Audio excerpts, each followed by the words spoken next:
Guys, আসসালামু আলাইকুম। আশা করি সবাই ভালো আছো, আমিও ভালো আছি।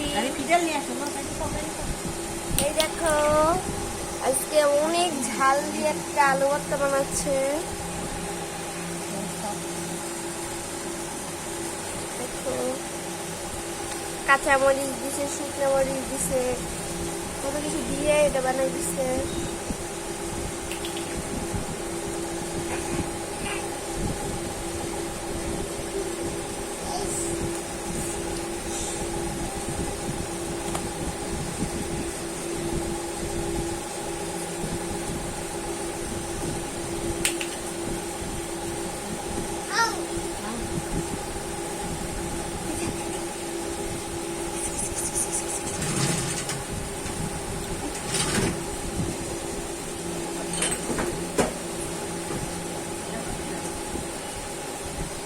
দেখো কালারটা কেমন হয়েছে, কমেন্টে বলে দিবা।